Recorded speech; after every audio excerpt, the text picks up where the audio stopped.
तो जरा सोचिए, मतलब इंसान ने आज चांद पर बस्तियां बसाने की तैयारी कर ली है। हाँ बिल्कुल। और हमारे पास आज हर वो सुख सुविधा मौजूद है जिसकी 100 या 500 साल पहले तो शायद कोई कल्पना भी नहीं कर सकता था।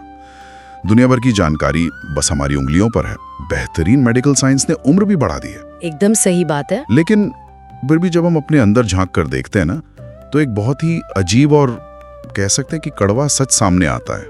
मतलब रात को नींद की गोली खाए बिना बहुत से लोग सो नहीं पाते।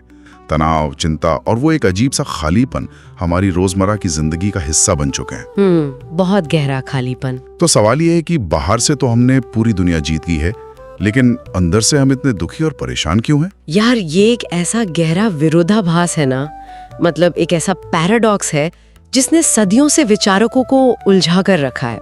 हम अक्सर इस दुख का कारण बाहरी दुनिया की कमियों में ढूंढते हैं। हाँ, हमें लगता है कि बस ये चीज मिल जाए तो सब ठीक हो जाएगा। बिल्कुल, हमें लगता है कि अगर नौकरी बदल जाए या बैंक में थोड़ा और पैसा आ जाए या फिर रिश्ते थोड़े सुधर जाएं तो सब कुछ एकदम परफेक्ट हो जाएगा। लेकिन आज की हमारी इस चर्चा का जो स्रोत है वो हमें एक बिल्कुल अलग ही दिशा में ले जाने वाला है। और यही बात आज की इस चर्चा को इतना खास बनाती है। हाँ, क्योंकि ये बाहरी दुनिया की नहीं बल्कि हमारी आंतरिक चेतना, जो हमारी कॉन्शियसनेस है, उसके काम करने के तरीके की बात करता है। सही कहा।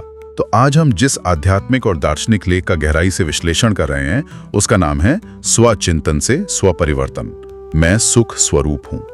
और ये लेख कोई कोई जादुई छड़ी या चमत्कारिक उपाय नहीं बेच रहा है। बिल्कुल नहीं, कोई मैजिक ट्रिक नहीं है ये। हाँ, इसके बजाय यह एक बहुत ही स्पष्ट और तार्किक आईना दिखाता है। आज का हमारा मिशन ही यही है कि हम डिकोड करें कि आखिर ये सुख वास्तव में है क्या। हम इंसान इसे इतनी शिद्दत से गलत जगहों पर क्यों ढूंढ रहे हैं, और सबसे जरूरी बात, कैसे हम खुद के नजरिए को बदलकर अपना वो असली सुख वापस पा सकते हैं। मतलब ये पूरा लेख मनोविज्ञान और हमारी गहरी मानवीय चेतना का एक ऐसा कमाल का मिश्रण है जो सीधे हमारी समस्याओं की जड़ पर वार करता है। तो चलिए इसे थोड़ा समझते हैं। मैं कहूंगी कि इस लेख की सबसे बड़ी खूबी ही यही है कि ये इंसान की उस मूल भूल को उजागर करता है, वो बेसिक मिस्टेक जिसके कारण आज ये सारा दुख पैदा हुआ है। अच्छा, वो बेसिक मिस्टेक क्या है? ये बताता है कि कैसे इंसान ने अपनी असली पहचान को ही भुला दिया है। अब आप ही सोचिए, जब किसी मशीन का या यंत्र का उपयोग उसके डिजाइन के खिलाफ किया जाता है तो खराबी आना तो तय है ना। हाँ, मशीन तो खराब होगी। ठीक उसी तरह जब हमारी चेतना अपनी असली प्रकृति को भूलकर एक गलत पहचान ओढ़ लेती है तो उसका रिजल्ट सिर्फ असंतोष और पीड़ा ही होता है। ये तो बहुत लॉजिकल बात है, लेकिन इस पर आगे बढ़ने से पहले मैं एक ऐसी कहावत की तरफ सबका ध्यान खींचना चाहूंगा जो हम सबने बचपन से सुनी है। कौन सी कहावत? हम हमेशा कहते हैं ना कि फूल के साथ कांटे तो होते ही हैं, या फिर सुख और दुख एक ही सिक्के के दो पहलू हैं जो हमेशा साथ साथ चलते हैं। हाँ, बहुत आम बात है ये। मतलब हमने इस बात को इतनी गहराई से अपने मन में बैठा लिया है कि दुख को जीवन का एक अनिवार्य, एक अनअवॉइडेबल हिस्सा मान लिया है। हम मान चुके हैं कि अगर जीवन है तो रोना तो पड़ेगा ही। लेकिन हमारा आज का स्रोत इस पूरी धारणा को सिरे से नकार देता है। बिल्कुल नकारता है। वो कहता है कि सुख और दुख का साथ होना कोई शाश्वत नियम नहीं है, मतलब कोई यूनिवर्सल लॉ नहीं है ये। एकदम सही। ये लेख उस पुरानी और गहराई से बैठी हुई धारणा को पूरी तरह से चुनौती देता है।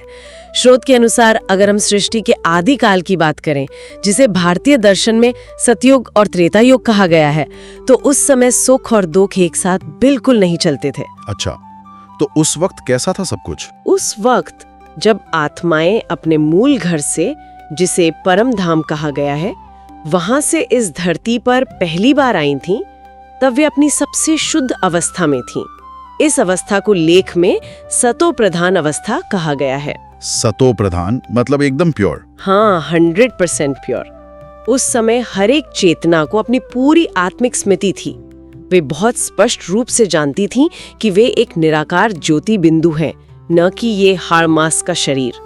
एक निराकार ज्योति बिंदु यानी एक पूरी तरह से शुद्ध ऊर्जा। बिल्कुल। और स्रोत में यह भी बताया गया है कि उस समय आत्मा के अंदर 7 मूल गुण पूरी तरह से जागृत थे: प्रेम, सुख, शांति, आनंद, पवित्रता, ज्ञान और शक्ति। और सिर्फ इंसान ही नहीं बल्कि हमारी प्रकृति यानी जल, वायु, अग्नि जैसे पांचों तत्व भी अपनी सबसे शुद्ध सतो प्रधान अवस्था में थे। हाँ, प्रकृति भी अपने बेस्ट फॉर्म में थी। मतलब लेख दावा करता है कि पूरे 2500 साल तक उस दौर में सिर्फ और सिर्फ सुख था। दुख, तनाव या चिंता का कोई नामो निशान तक नहीं था। और अगर हम इसे चेतना के नजरिए से समझे ना, तो ये बहुत तार्किक लगता है। वो कैसे? देखिए, जब किसी की मूल पहचान ही सुख स्वरूप है और वो पूरी तरह से उसी पहचान में स्थित है, तो बाहर से कोई दुख कैसे आ सकता है? क्योंकि वो तो अंदर से ही सुख से भरा हुआ है। बिल्कुल। उस असीम सुख का असली कारण ये था कि चेतना गहराई से ये जानती थी कि ये जो शरीर है वो सिर्फ इस धरती पर कर्म करने, या कह लें कि एक विशाल नाटक में अपना किरदार निभाने का एक साधन मात्र है, एक इंस्ट्रूमेंट है। मतलब शरीर एक माध्यम है और आत्मा उस माध्यम को चलाने वाली एक स्वतंत्र सत्ता है। हाँ, एक अमर सत्ता। इस बात को लेख में दी गई एक उपमा बहुत खूबसूरती से समझाती है। इसे हम ऐसे देख सकते हैं जैसे कोई बच्चा सुबह सुबह एक नया खेल खेलने मैदान में जाता है। हाँ, बच्चों का उदाहरण बहुत सटीक है यहाँ। शुरुआत में वो बच्चा बहुत ऊर्जावान होता है। उसे अच्छी तरह पता होता है कि ये सिर्फ एक खेल है और वो उसका हर एक पल एंजॉय करता है। उसे इस बात का कोई डर या चिंता नहीं होती कि खेल खत्म होने के बाद क्या होगा, क्योंकि उसे पता है कि वो खिलाड़ी है, खेल का हिस्सा नहीं। बिल्कुल, वो खेल से पूरी तरह से अलग है। ये बहुत ही सटीक उदाहरण है। जब तक खिलाड़ी के मन में ये स्पष्टता है कि वो खेल और उसके मैदान से अलग है, तब तक खेल के उतार चढ़ाव या हार जीत उस पर हावी नहीं होते। वो बस अनुभव लेता है। सही बात है।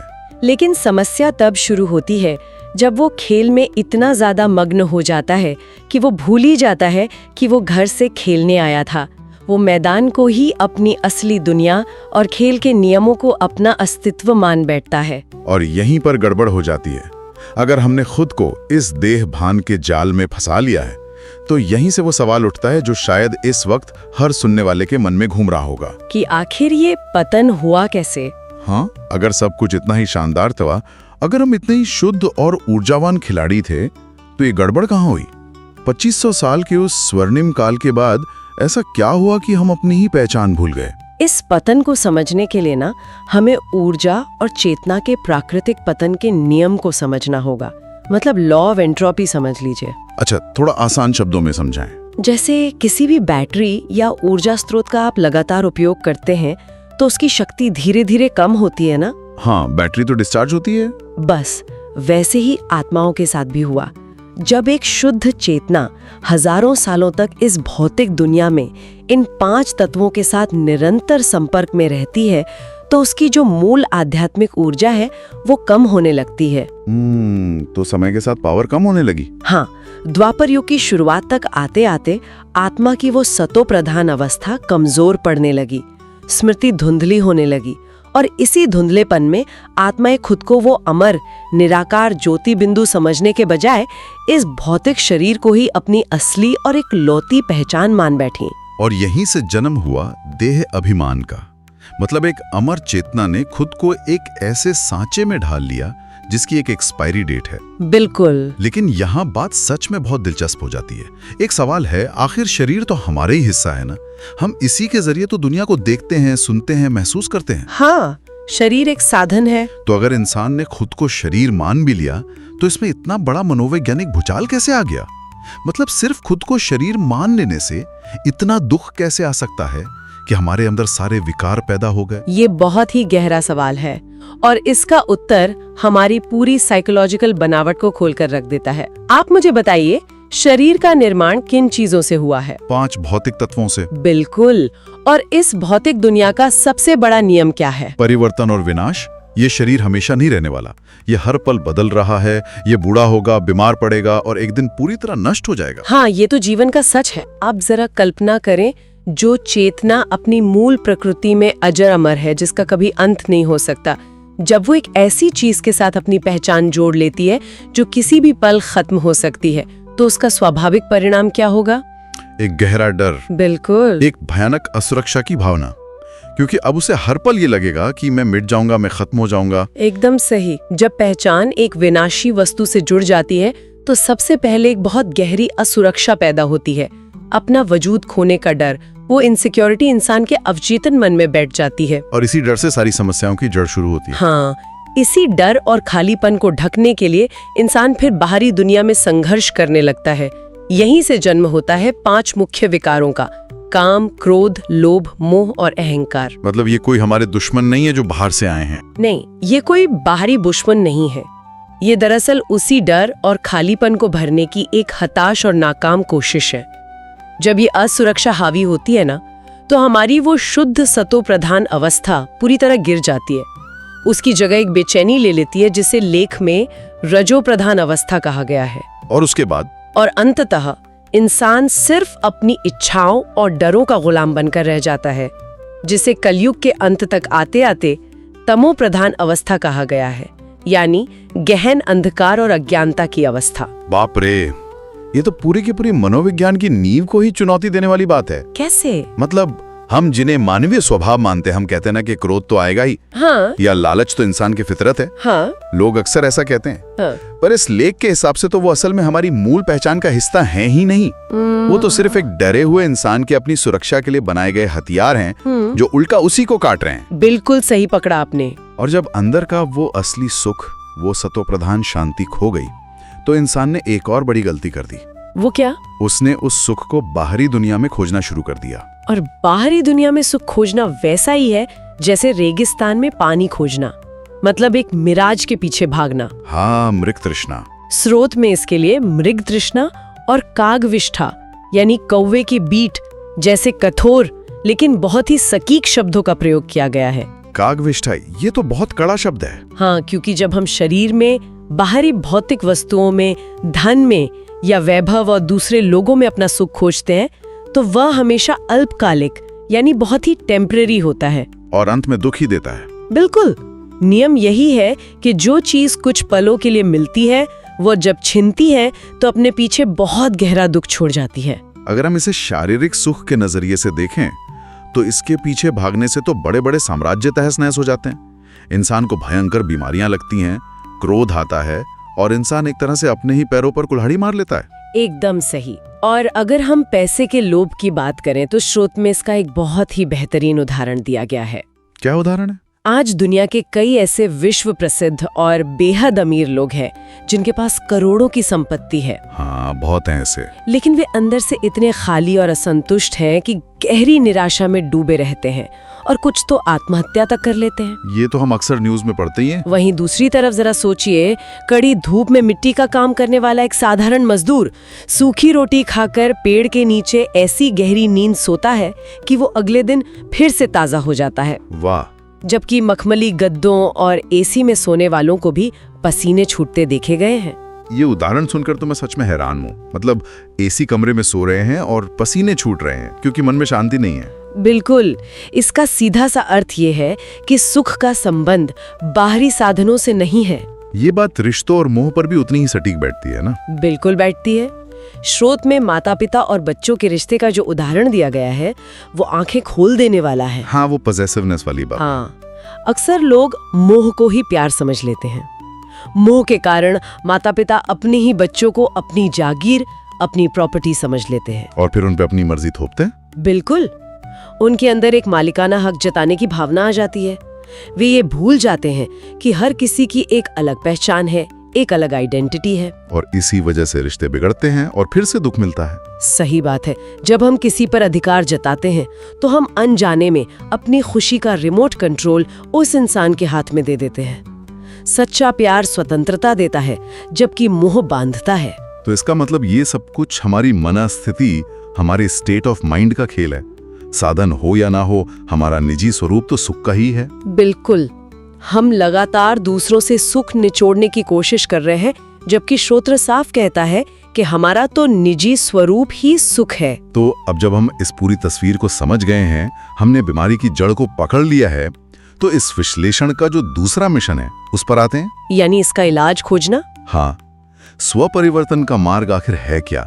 इस चक्रव्यूह को तोड़ने का साइकिल क्या है? स्वपरिवर्तन का मार्ग इसी बात पर निर्भर करता है कि हम उस उल्टे हो चुके ढांचे को सीधा करें। आज स्थिति बिल्कुल उल्टी हो गई है। कैसे? आज साधन यानी ये शरीर साधक यानी आत्मा को चला रहा है, शरीर की मांग उठती है और आत्मा उसकी गुलाम बनकर उसे पूरा करने में लग जाती है। अच्छा, तो हमें क्या करना चाहिए? हमें अपनी कर्मेंद्रियों का राजा बनना होगा, वापस से कंट्रोल अपने हाथ में लेना होगा। लेकिन ये इतना आसान तो नहीं है ना? क्योंकि हमारी आदतें बहुत गहरी हो चुकी हैं। लेख में एक साइकिल का भी जिक्र है, विचार, निर्णय, कर्म और फिर संस्कार। हाँ, ये बहुत ही मजबूत श्रृंखला है। मतलब हम जो बार बार करते हैं वो हमारे संस्कार बन जाते हैं। ये वैसा ही है जैसे महाभारत में दुर्योधन का उदाहरण आता है। बिल्कुल। या फिर वो मशहूर मराठी कहावत है ना, कळतंय पण वळत नहीं। हाँ, इसका मतलब होता है कि समझ तो आता है पर अमल नहीं कर पाते। एग्जैक्टली। सब जानते हैं कि क्या गलत है, फिर भी संस्कारों की मजबूरी के कारण वही करते हैं। तो इस मजबूरी से बाहर कैसे आए? समाधान इसी बात में छिपा है। परमात्मा कहते हैं, मजबूर नहीं मजबूत बनो। मजबूत नहीं मजबूत बनो, क्या बात है।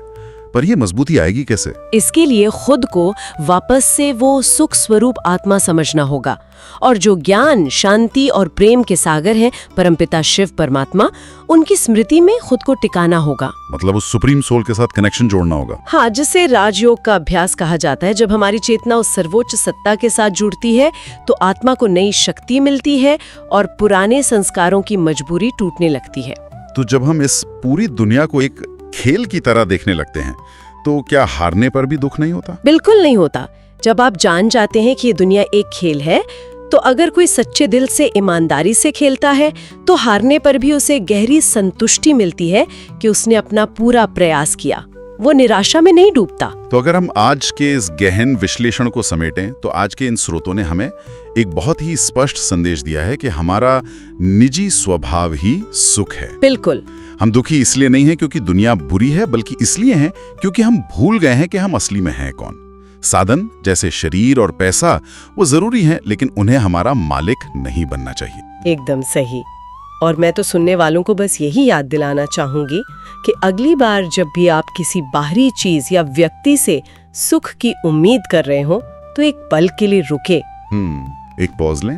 हाँ, और याद करें कि कहीं आप फिर से उसी मृग तृष्णा, उसी मिराज के पीछे तो नहीं भाग रहे। ये सच में बहुत जरूरी रिमाइंडर है। तो चलिए इसी के साथ मैं एक आखिरी विचार छोड़कर जाना चाहता हूँ। जी। जरा सोचिए, अगर हम सच में ये मान लें कि हमारे जीवन की जो सबसे बड़ी समस्या है, हमारा सबसे बड़ा तनाव, इस विशाल ब्रह्मांडीय खेल का सिर्फ एक लेवल है जिसे हमें पार करना है। सिर्फ एक लेवल। तो क्या कल सुबह जब आप उस समस्या का सामना करेंगे तो आपका नजरिया पूरी तरह से बदल नहीं जाएगा? उस खेल को मजबूरी में नहीं, मजबूती से खेलिए। आज के सफर में बस इतना ही। ओम शांति। आशा है कि यह विश्लेषण आपको अच्छे लग रहे होंगे। अगर आपके सुझाव हुए तो ज़रूर हमें बताइए। ओम शांति।